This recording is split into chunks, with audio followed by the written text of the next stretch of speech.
A graça e a paz do nosso Senhor e Salvador Jesus Cristo sejam com todos. Aqui quem fala é o pastor João Evangelista Júnior e hoje nós estaremos vendo mais uma aula da Escola Bíblica Dominical. Nós estaremos estudando hoje a nossa revista desse trimestre, que é os Princípios Divinos em Tempo de Crise. Revista esta que trata desse assunto relacionado aos livros de Esdras e Neemias, que foi escrita pelo missionário Eurico Bernstein. É um assunto bem empolgante e importante, porque está relacionado tanto ao avivamento espiritual, como também a ensinamentos quanto à liderança, quanto à administração eclesiástica, entre tantos outros ensinos que são importantes para a nossa vida espiritual. Bem, amados irmãos, essa revista nós já tivemos o prazer de termos visto 5 lições. E hoje, no dia 9 de agosto, nós estaremos vendo a 6ª lição. E esta 6ª lição vai tratar de um assunto que é importantíssimo, que é o seguinte tema: Neemias reconstrói os muros de Jerusalém. Esse tema, na verdade, essa lição com essa temática vai tratar de uma introdução. Nas outras lições nós vimos o livro de Esdras e agora estamos entrando no livro de Neemias. Então, pedimos a sua atenção para esta aula de hoje. Portanto, já adentrando a lição número 6, o texto áureo da lição é um versículo lá de Isaías, é o capítulo 60, versículo 18, que diz o seguinte: Nunca mais se ouvirá de violência na tua terra, de desolação ou destruição nos teus ermos, mas aos teus muros chamarás salvação e às tuas portas louvor. A verdade prática desta lição é a seguinte: somente despertados podemos vencer qualquer obstáculo para realizarmos a obra de Deus. E a leitura bíblica em classe é um texto extenso do livro de Neemias, na verdade, 2 blocos de texto, que são os seguintes: Neemias, capítulo 1, verso 1 até o 4, do versículo 1 até o 4, e Neemias, capítulo 2, do versículo 1 até o versículo 9. O texto é o seguinte: as palavras de Neemias, filho de Acalias. E sucedeu no mês de Quisleu, no ano 20º, estando eu em Suzã, a fortaleza, que veio a Anani, um dos meus irmãos, e ele e alguns de Judá, e perguntei-lhes pelos judeus que escaparam e que restaram do cativeiro e acerca de Jerusalém. E disseram-me: os restantes que não foram levados para o cativeiro, lá na província, estão em grande miséria e desprezo, e o muro de Jerusalém fendido, e as suas portas queimadas a fogo. E sucedeu que, ouvindo eu essas palavras, assentei-me e chorei, e lamentei por alguns dias, e estive jejuando e orando perante o Deus dos céus. Sucedeu, pois, no mês de Nissan, no ano 20º do rei Artaxerxes, que estava posto vinho diante dele, e eu tomei o vinho e dei ao rei, porém, nunca antes estivera triste diante dele. E o rei me disse: por que está triste o teu rosto? Pois não estás doente? Não é isso, senão tristeza de coração. Então temi muito em grande maneira, e disse ao rei: viva o rei para sempre! Como não estaria triste o meu rosto, estando a cidade, o lugar dos sepulcros de meus pais, assolada, e tendo sido consumidas as suas portas a fogo? E o rei me disse: que me pedes agora? Então orei ao Deus dos céus, e disse ao rei: se é do agrado do rei, e se o teu servo é aceito em tua presença, peço-te que me envies ajudar a cidade dos sepulcros de meus pais, para que eu a edifique. Então o rei me disse, estando a rainha assentada junto a ele, quanto durará a tua viagem? E quando voltarás? E aprouve ao rei enviar-me, apontando-lhe eu um certo tempo. Disse mais ao rei, se ao rei parece bem, deem-se-me cartas para os governadores da além do rio, para que me deem passagem até que chegue a Judá, como também uma carta para Asaf, guarda do jardim do rei, para que me dê madeira para cobrir as portas do paço da casa e para o muro da cidade e para a casa em que eu houver de entrar. E o rei mas deu, segundo a boa mão de Deus sobre mim. Deus estava sobre mim. Então vim aos governadores da além do rio e dei-lhes as cartas do rei. E o rei tinha enviado comigo chefes dos exércitos e cavaleiros. Bem, amados irmãos, como já falei, nós estaremos vendo aqui uma introdução ao livro de Neemias. E para que possamos entrar neste assunto, é necessário pelo menos a gente aqui fazer uma rápida recapitulação do que já foi falado nas aulas anteriores. Aqui é apenas uma construção de um pano de fundo histórico. Então, só revendo com vocês aqui, lá atrás, o reino de Israel unificado, Saul, Davi e Salomão. Houve essa ruptura dessa unidade com pós-Salomão, Roboão e Jeroboão. E nós sabemos que ali surgiram dois reinos. As 10 tribos que se rebelaram, formando o reino do norte, e as 2 tribos continuando a dinastia de Davi, formando o reino de Judá, o reino do sul. Então, o reino do norte, como tiveram somente maus reis, o que aconteceu?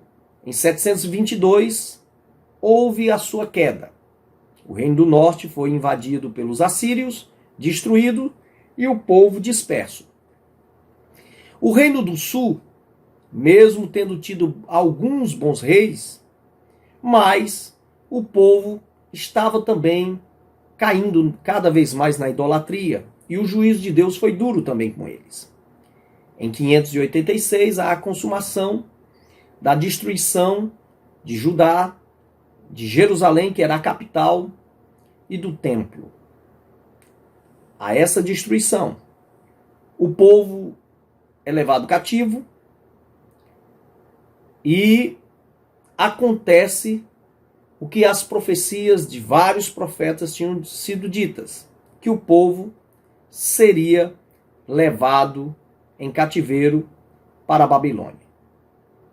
Bem, o sistema babilônico, é até importante frisarmos aqui, é igual ao sistema de domínio do Império Assírio.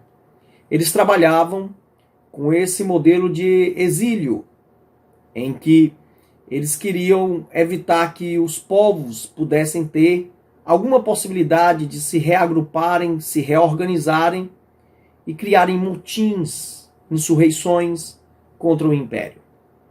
Porém, esse modelo que foi criado por eles era um modelo que sempre gerava atritos, porque afinal de contas os povos não ficavam conformados em perderem suas terras, em serem afastados de sua religião, em serem forçados a uma outra religião, a serem forçados a um outro tipo de cultura.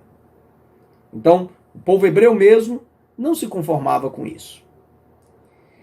Quando nós vemos em 538, há uma mudança no quadro mundial. Agora, quem domina o Império Babilônico é o Império Medo-Persa, liderado por Ciro, que havia sido profetizado nas Escrituras. Ciro, o ungido, ele aparece e ele, juntamente com o Império Medo-Persa, trazem um novo sistema de domínio. Não mais esse sistema que era tão duro, mas um sistema que respeitava a religião, a cultura dos povos. E, aliás, que reintegrava os povos às suas terras. Porque o objetivo do Império Medo-Persa era que, dessa forma, eles pudessem ter um relacionamento mais pacífico com os povos. E dessa maneira, em 537, o povo de Judá, povo judeu, teve a experiência de retornarem à sua terra, ao que hoje nós chamamos de Palestina, ou era Canaã, não importa a gente tentando denominar ali o local, mas aquela região que era a região que Deus tinha prometido para eles.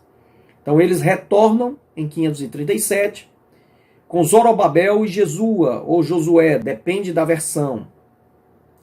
E vai uma leva de 50 mil judeus para a região ali de Jerusalém, de Judá. Reinicia ali então a adoração a Deus, onde era o templo, e a busca da reconstrução do templo. Porém, os samaritanos ali quiseram também fazer parte desta reconstrução do templo.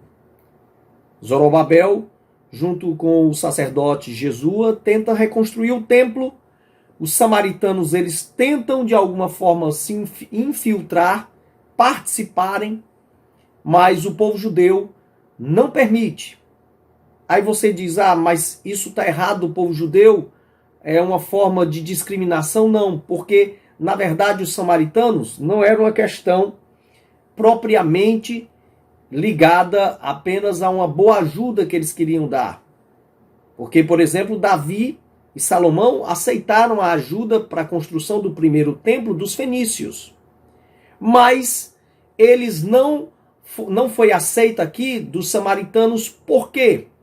Porque os samaritanos, eles tinham a sua religiosidade sincretista, misturada. E eles queriam, na verdade, trazer esse tipo de religiosidade, essa forma de religião, para o meio do povo judeu. E como o povo judeu, com essa ida para a Babilônia, houve sim uma purificação religiosa do povo judeu, porque afinal de contas, quando o povo hebreu vai para a Babilônia, era um povo idólatra. Quando retorna da Babilônia, é um povo que agora tem aversão à idolatria e quer realmente se purificar na adoração a Deus. E dessa maneira, eles não aceitam essa colaboração dos samaritanos, porque ela seria muito mais uma espécie de sincretismo, uma espécie de mistura religiosa. E isso não foi aceito pelo povo hebreu. Logo, causa já um grande problema, um conflito ali. E os samaritanos, eles chegam a mandar enviar cartas ao rei, dizendo que, na verdade, ao imperador, que, na verdade, o povo de Jerusalém ali, o povo de Judá, estavam, na verdade, se rebelando, querendo reconstruir o templo para organizar uma rebelião contra o império. E dessa maneira, o imperador, que já não era mais Ciro, mas Cambises, ele embarga a obra, manda que parem a obra. E dessa maneira, o povo de Israel tem a sua obra praticamente parada mais de 10 anos. Sendo que com Dario, o imperador que sucede Cambises, há um retorno dessa reconstrução. O imperador Dario, ele dá em 520 a.C., novamente a liberação para a reconstrução, mas o povo não quer reconstruir o templo. E acontece o avivamento através de Ageu e de Zacarias, os dois profetas, que começam a profetizar e movimentar o povo para a reconstrução do templo. E aí eles começam a reconstruir o templo e concluem no ano 516. É interessante até que pelo ano 516, pegando a margem da destruição do templo em 586, ao cumprimento dos 70 anos que o povo de Israel, o povo hebreu, que o povo de Judá seria afastado e que o povo agora teria reconstruído o templo e a adoração a Deus. Os 70 anos profetizados por Jeremias. Então, há a reconstrução do templo em 516 e se vive esse momento de avivamento do povo ali em Jerusalém. Mas, nesse interim, acontece o aparecimento do próximo imperador Medo-Persa, que é Xerxes, ou como nas nossas Bíblias é descrito como Assuero. Esse é, na verdade, o imperador com quem Esther casa.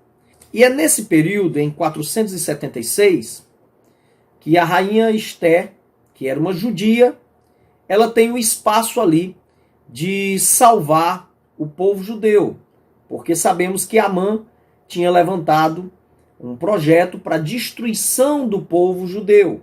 Claro que iniciaria em Suzã e chegaria até a Palestina. Mas nós sabemos que através da rainha Esther, entre o ano 476 a 473, há ali o processo de salvação através da vida dela e de Mordecai, ou Mardoqueu, dependendo da tradução, há essa salvação do povo hebreu de serem destruídos pelo Império Medo-Persa.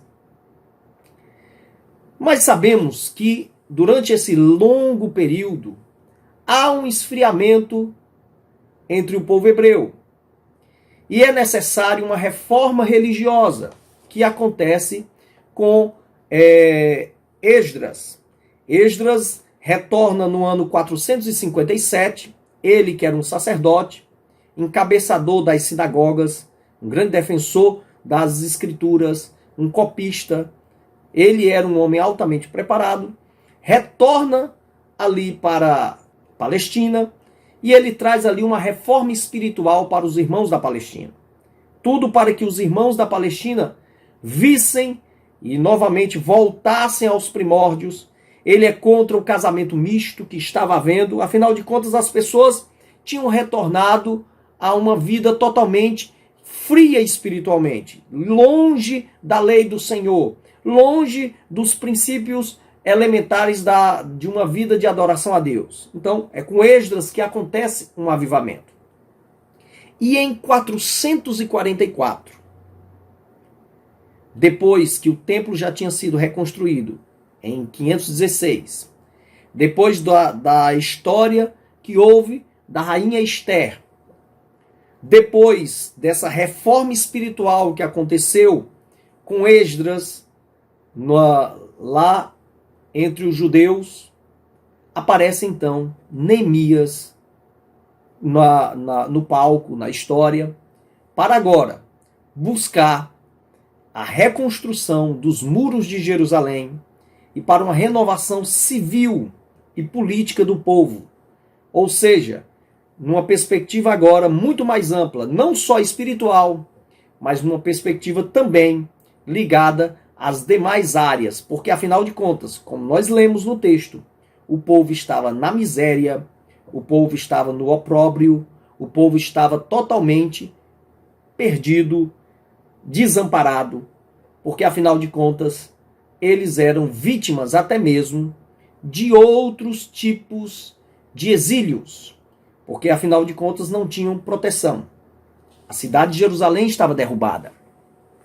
E sempre os muros tinham, para aquela época, eles serviam para princípios elementares de uma cidade. Ora, os muros serviam para a proteção da cidade, afinal de contas, era por meio dos muros que os outros exércitos não adentravam a cidade. Nos muros estavam também as sentinelas, onde estavam ali pessoas que estavam observando se vinham ataques ou não à cidade. Os muros também delimitavam o espaço que era da cidade. Os muros também davam identidade à cidade. E era mais interessante ainda que as portas da cidade, elas serviam também para a questão de juízes, porque normalmente às portas da cidade ficavam os juízes, julgando causas coloquiais do povo. Ora, irmãos, se não estava tendo muros e não estavam tendo as portas, como nós vemos aqui no início do texto, quando Anani chega para Neemias, estava havendo um problema sério já para o povo hebreu. O povo hebreu não estava tendo defesas, não estava tendo a identidade, não estava tendo a delimitação do seu espaço e, mais ainda, até o juízo. O povo não estava tendo espaço para os juízos, para os julgamentos. Logo, estava havendo injustiças sociais, logo estava havendo falta de proteção, por isso que o povo estava na miséria. É isso que o texto quer deixar claro.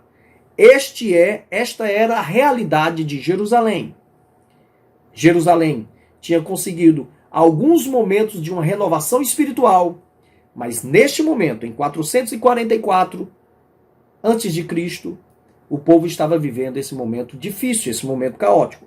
Portanto, o nosso escritor da revista, ele faz uma grande e uma formidável divisão aqui de alguns tópicos. O primeiro deles é Deus responde às orações de Neemias. O primeiro tópico da nossa lição é esse.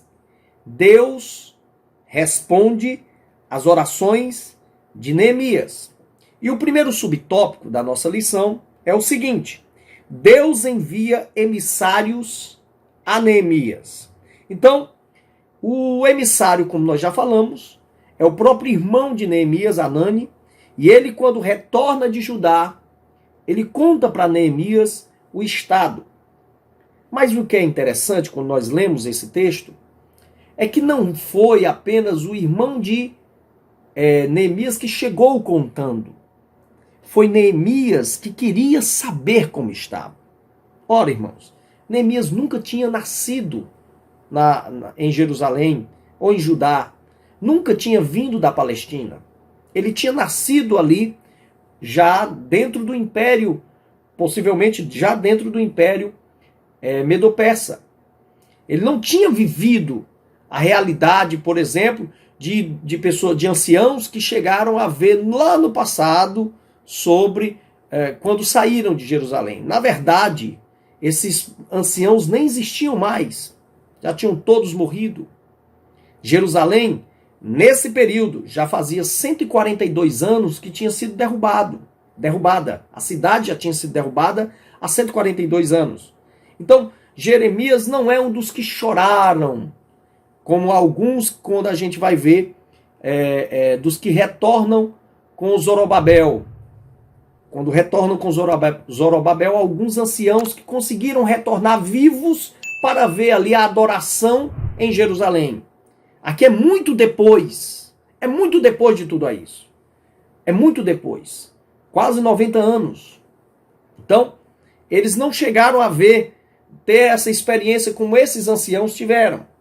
Neemias nunca tinha tido essa experiência. Mas Neemias, mesmo estando bem, porque era copeiro do rei, estava nos palácios, tinha uma vida top, como a gente diz. Mesmo assim, ele se preocupava com a realidade do povo. Ele se preocupava com a realidade do povo hebreu. Ele se preocupava com a realidade das pessoas que estavam lá, sofrendo na província. E é interessante isso, porque esse é um grande problema nosso. Nós estamos, às vezes, presos à nossa zona de conforto. E, às vezes, não estamos muito preocupados em saber da vida alheia, na questão do sofrimento, para ajudarmos uns aos outros. Só queremos saber do nosso bem. Por isso tem sido a pregação dos nossos dias hoje, de teologias de prosperidade, de bênçãos pessoais, de confissões positivas, porque as pessoas estão preocupadas apenas com o seu benefício próprio. Mas Neemias aqui não. Neemias estava preocupado com a realidade dos irmãos. E isso é interessante. E Deus usa a boca do irmão de Neemias para alertar a realidade que estava ali em Jerusalém. No segundo subtópico, quando Neemias ouve isso, ele se inteira da realidade que está ali o povo judeu, aí o texto bíblico é enfático em dizer que ele vai chorar, ele se sente mal, ele vai chorar, ele vai orar, ele vai jejuar. Mas isso é interessante, irmãos. Ele se inteira da realidade do povo. Irmãos, muitas vezes nós não oramos, não jejuamos, não buscamos, porque não estamos nos inteirando das necessidades das pessoas. Saiamos das nossas bolhas. É hora de irmos atrás de vidas que precisam do Senhor Jesus. O princípio sempre é de nós estarmos prontos para servir. O princípio sempre é de estarmos prontos para tentarmos nos atentar à realidade de muitos, para que possamos sermos úteis. É o sal da terra e a luz do mundo. É essa a grandeza da nossa missão.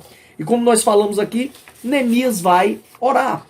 Lá no texto bíblico, a oração de Neemias ela é algo fantástico. Se você puder depois acompanhar, fazer uma leitura pausada, minuciosa, você vai ver que a oração de Neemias é uma oração em que ele se apresenta como alguém que está em pecado. Ele se vê em faltoso ao saber dessa realidade.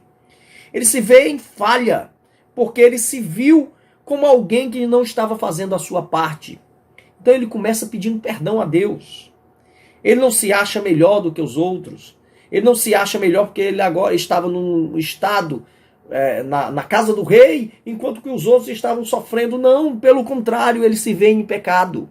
Ele se vê em falta. E ele quer fazer algo que isso tudo seja mudado. Que isso tudo seja mudado. E Neemias, ele tenta de alguma forma buscar a Deus uma direção para que isso aconteça. Para que esse estado seja modificado. E ele vai orar, mas ele também vai agir. Esse é um grande problema. Muitos só vão orar. Outros querem agir sem orar. São as duas coisas juntas.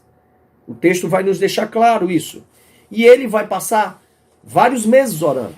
Pelo que o texto bíblico nos diz, quando ele ouve de Anani, é o mês Quisleu, que é o equivalente hoje ao nosso novembro, dezembro.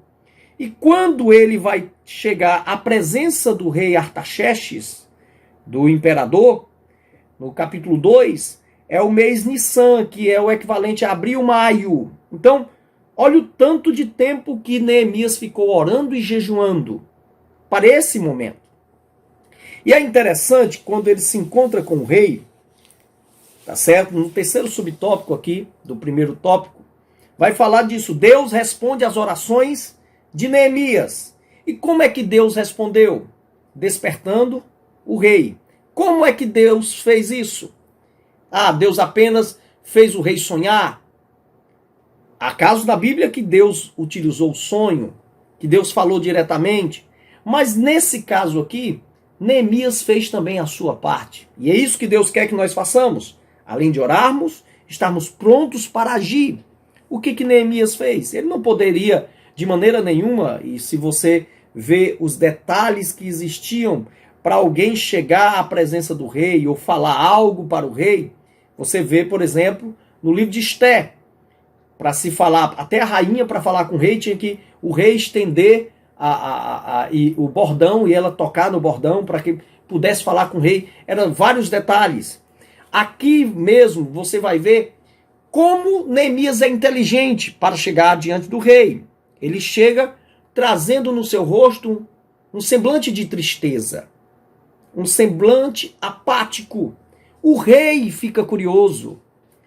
E olha como Deus desperta o coração do rei através do semblante de Neemias. E Neemias é muito sábio na forma de como ele se apresenta diante do rei. Porque o rei pergunta o que era aquilo, que ele nunca de maneira nenhuma chegava ali de forma triste, apática, daquela forma, e por que ele estava daquela maneira.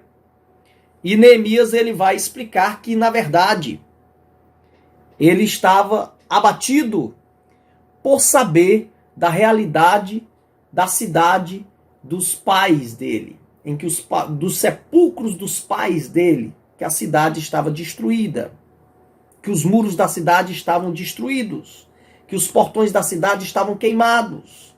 É interessante que Neemias não utiliza o termo Jerusalém, porque a palavra Jerusalém foi um motivo de um imperador do passado, como nós já citamos, ter parado a obra do templo por um boato de rebelião. Portanto, com certeza o nome da cidade de Jerusalém era um nome não tão bem visto pelos imperadores. Logo, Neemias é sábio e ele vai trabalhar com o sentimentalismo, porque o povo medo-persa, eles eram muito ligados a essa questão sentimental. A própria religião, o zoroastrismo, era ligado a essa parte de ancestrais, a parte familiar. Então, ele apela para isso, dos meus pais, onde eles estão, e não cita o nome de Jerusalém. Chega a citar Judá, mas não cita Jerusalém. É uma forma de cativar o coração do rei. Claro, em momento nenhum você vai ver no texto Neemias dizendo que foi ele, mas era Deus que estava trabalhando para que aquilo tudo acontecesse. E Deus vai responder às orações de Neemias, porque afinal de contas, Deus desperta o rei para atender.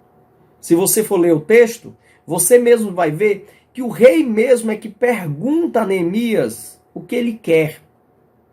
O rei mesmo é quem pergunta. E aí você vai ver Neemias não apenas pedindo para ser reconstruída a cidade, mas Neemias se colocando à disposição para fazer. Esse é um grande problema, irmãos. Às vezes nós vemos o problema, diagnosticamos o problema, temos até um prognóstico, uma solução, mas não nos dispomos a fazer a obra de Deus. Dizer qual é o problema é fácil, querer fazer é que é outra coisa.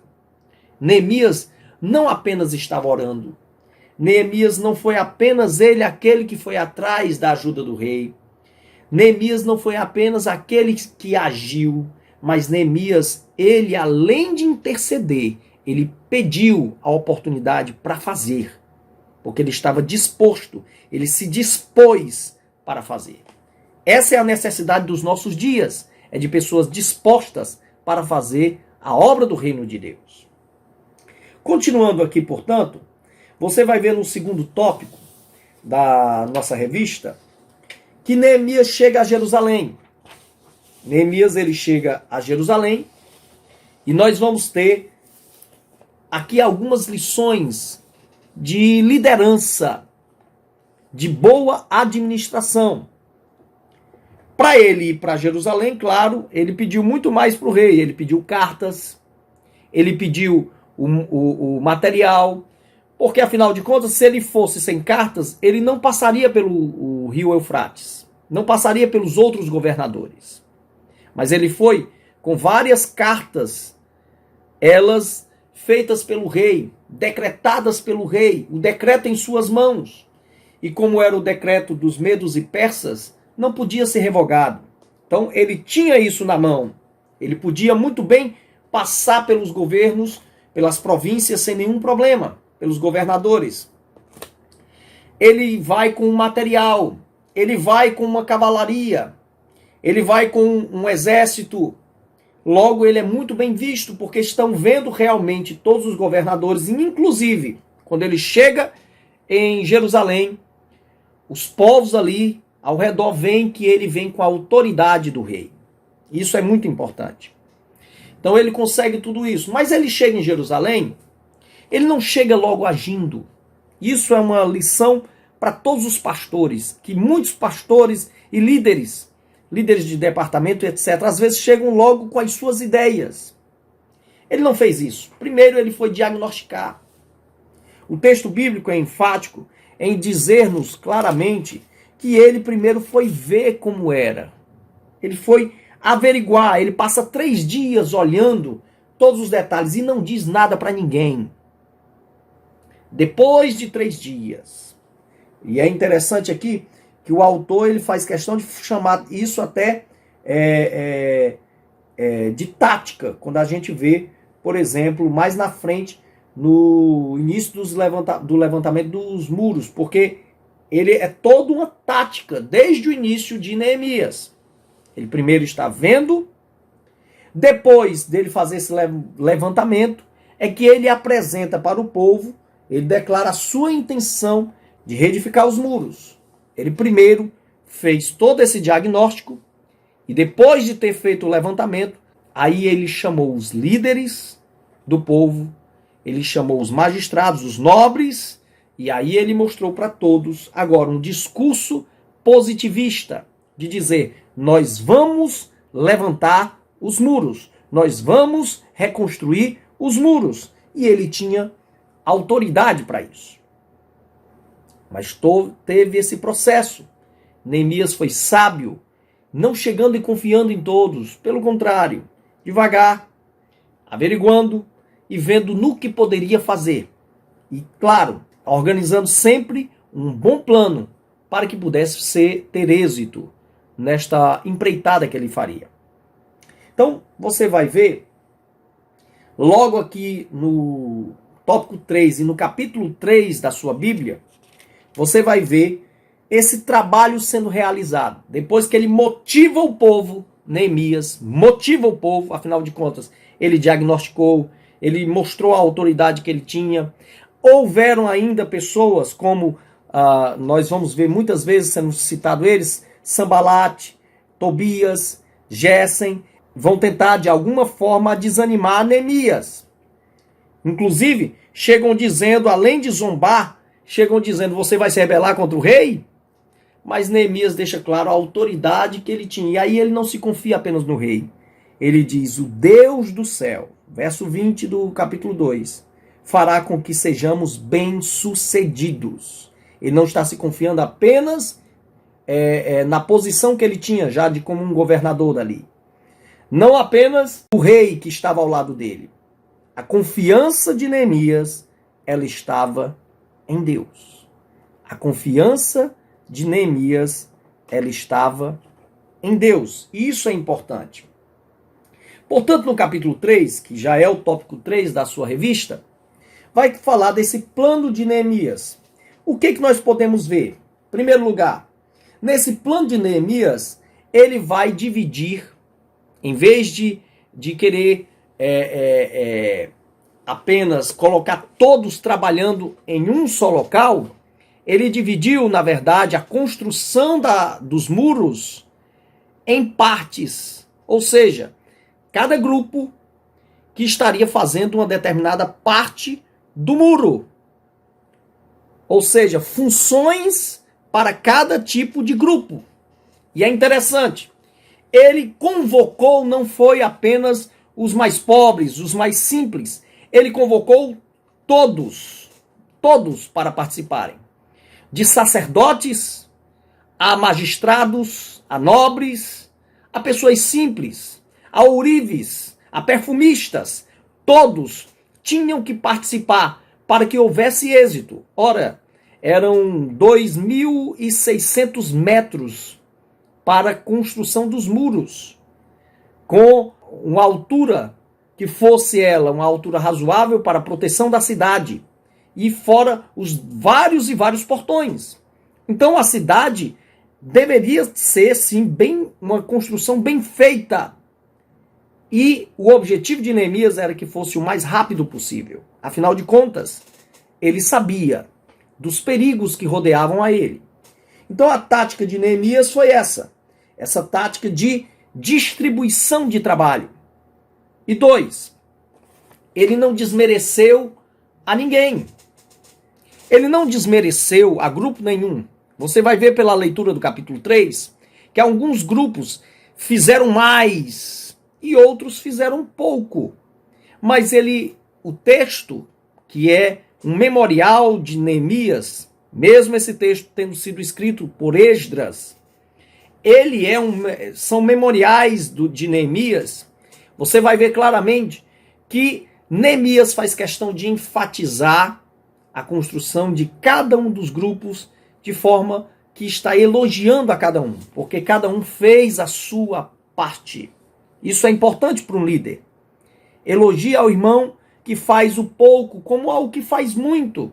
Ambos estão fazendo o que lhe é possível fazer. Além de fazer essa distribuição de funções, Neemias fez ainda algo a mais. Ele não esperou a hegemonia. Ele não esperou que todos ficassem do lado dele. Você vai ver, por exemplo, lá no capítulo 3, verso 5, que os tecoitas, os nobres tecoitas, não ficaram com ele. Nem se subordinaram. Mas Neemias não ficou olhando para estes que se opuseram dentro do povo judeu.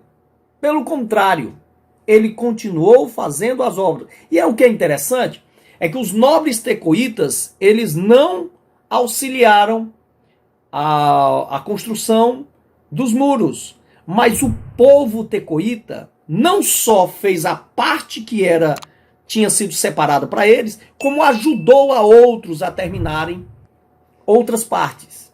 Então, para vocês verem que os nobres não fizeram, mas o povo estava animado para fazer esta obra tão grandiosa que era a construção dos muros de Jerusalém.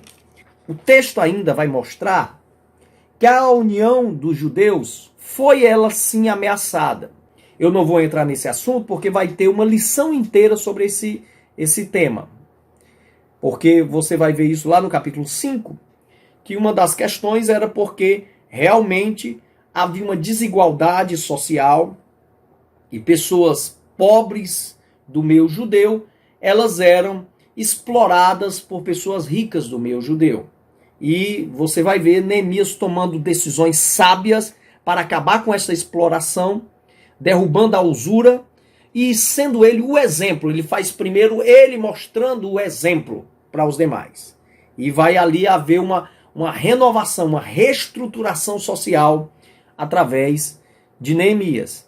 Isso nos dando um exemplo de liderança. O líder tem que ser o exemplo, o líder tem que trazer o benefício para todos, o líder tem que trazer sempre uma renovação, uma reestruturação. Porque havendo esse tipo de renovação social, essa renovação ligada a finanças, vai haver sim uma renovação de alianças entre as pessoas, entre os relacionamentos. Foi uma atitude sábia sim de Neemias, porque ele queria que todos trabalhassem unidos para que o muro fosse construído o mais rápido possível.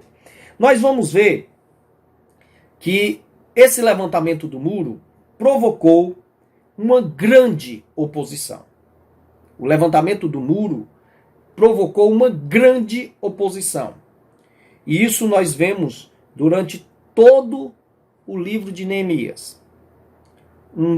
Durante todo o livro de Neemias é clara essa oposição. Como dissemos, essa oposição ela é levantada por Sanbalat, Tobias e Gessem. Eles vão levantar essa oposição contra Neemias e eles estavam irritados, porque eles queriam estar envolvidos com essa construção. Claro, não eram por boas intenções, como nós já explicamos. Eles tinham outras intenções, mesmo porque você vai ver até o envolvimento deles com o suborno, o envolvimento deles na exploração dos mais pobres judeus. Vocês vão ver isso no próprio livro, lá no capítulo 13 mesmo, tinham até envolvimento deles nas questões religiosas. Então, Neemias se opõe a eles, não dá espaço para eles. Vocês vão ver tentativas deles, e vai ter uma lição inteira sobre isso, dessas tentativas, deles estarem, de alguma forma, atrapalhando. Eles queriam confundir, eles espalham boatos, eles queriam invadir ali, matarem e pararem a construção, matarem os judeus e pararem a construção. E é por isso que Neemias vai tomar atitudes tão duras e radicais. A primeira delas, não se envolver com eles, não ter nem contato com eles. Foi chamado várias vezes Neemias para ir para um tipo de reunião com eles, Neemias não foi. Neemias convoca o povo para não se intimidarem. Um texto muito interessante sobre essa represália que acontece e como Neemias lida com tudo isso, é que Neemias convoca o povo para estarem armados, com a pá de um lado e do outro lado a espada. Eram lanças, com lanças. Eram pessoas que iam dormir, mas dormir com a arma do lado. Eram grupos trabalhando todo o tempo. E pessoas acordadas todo o tempo, vigiando ali a construção, para que não houvesse ali espaço, para que os inimigos que se juntaram, eles se juntaram para tentar destruir a construção, eles tivessem alguma brecha para chegarem ali, trazendo algum tipo de balbúrdia, atrapalhando ali a construção. Então, Neemias foi sábio. Ele convoca o povo para estar vigilante, acordado. E todos, é interessante, tanto os construtores como aqueles que estavam trazendo os recursos, todos estavam armados, prontos para estarem defendendo. E os mais jovens estando armados. E ainda tem uma atitude sábia dele que você vai ver. O tocador da trombeta, Neemias faz questão que esteja do lado dele. Por quê? Porque o tocador da trombeta é aquele que anunciava para o povo, que chamava para o povo que estava havendo um determinado ataque. E um tocador de trombeta que estava ouvindo boatos poderia a qualquer momento estar tocando a trombeta por nada, por coisas insignificantes e, na verdade, atrapalhando a construção. Neemias estaria ali com esse tocador e ele é que estaria vendo para que a construção não parasse por qualquer circunstância, por qualquer causa. E ele estaria ali administrando para o momento certo de proteção e de um ataque, se fosse necessário, contra os inimigos que viessem, de alguma forma, tentar atrapalhar a construção. Então, Neemias é sábio, porque ele se coloca como um devido líder, que estava ali envolvido com aquela construção. Ele não estava fazendo de longe, ele estava envolvido, ele estava ali dentro, ele estava realmente liderando. Isso é o que tem faltado em muitas das nossas igrejas. Pastores que têm se distanciado dos membros e realmente não têm sido eles aqueles que realmente tocam a buzina, a trombeta, para que o povo acorde, para que o povo realmente esteja despertado, ou evite que as pessoas estejam fazendo balbúrdias, barulhos, zoadas, por nada, por estar distante, muitas vezes tem deixado as coisas correrem frouxas. Então é necessário que as nossas lideranças vejam aqui grandes exemplos em Neemias, e o povo tem que entender, para um avivamento não cabe ociosidade. Para que Deus trabalhe, nós vejamos a mão de Deus, não podemos estar parados, não podemos estar ociosos. O muro nós temos que construir, é o sentido do que o texto quer dizer. Nós temos uma obra para fazer, e não importa se os inimigos estão se juntando, se eles estão ameaçando, se eles estão inventando boatos, se eles estão se unindo, não importa, maior é o nosso Deus. É isso que Neemias quer deixar claro. E é interessante, quando ele vai motivar o povo, lá no verso 14 do capítulo 4, ele diz assim: não temais, não os temais, lembrai-vos do Senhor, grande e temível, e lutai por vossos filhos, vossas filhas, vossas mulheres e vossas casas. Então, Neemias é forte em chamar a atenção sempre que grande é o nosso Deus. Essa é a nossa esperança. E por fim, nós vemos lá no capítulo 6, essa conclusão dos muros. Ela é feita mesmo diante de tanta dificuldade, mesmo diante de tanta perseguição, mas a construção ela foi sendo feita. Podia Sanbalate, Tobias e os demais estarem se levantando, mas a construção foi sendo feita e ela foi concluída. E Neemias utiliza a construção para um reavivamento espiritual. Porque é através da construção ali dos muros, que realmente o povo viu o quão grandioso Deus era e Deus estava no meio deles. O texto bíblico chega a dizer que os povos ali ao redor ficaram espantados, porque viram Deus no meio do povo. Foram 52 dias apenas. Em 52 dias, as muralhas foram levantadas, as portas foram reerguidas, as sentinelas foram colocadas nos seus devidos lugares, e o povo estava ali novamente louvando e engrandecendo a Deus. Aí você vai ver que através de Neemias, e claro, com o auxílio de Esdras, você vai ver o Yom Kippur sendo restaurado, o dia do sacrifício do perdão de pecados. Você vai ver a festa das trombetas, a festa dos tabernáculos, as procissões de adoração a Deus que eles fizeram quando os muros foram reconstruídos, porque eles viram a grandeza da mão de Deus. Da mão de Deus. Então, há essa festa solene, e nessa festa solene é lida novamente a lei. E é interessante nessa leitura que o texto bíblico é enfático, que enquanto Esdras estava lendo, estava havendo no meio do povo levitas e sacerdotes explicando para o povo o que aqueles textos estavam dizendo, principalmente aqueles que não conheciam mais a língua hebraica. Estavam ali eles sendo explicados os textos para o povo, porque o povo agora estava vivendo esse momento de um avivamento grandioso, porque eles agora viram não só a reconstrução do templo, mas agora a reconstrução dos muros. E agora a cidade estava saindo dos escombros, e o povo agora iria sair da miséria para começar a reconstruir a Jerusalém.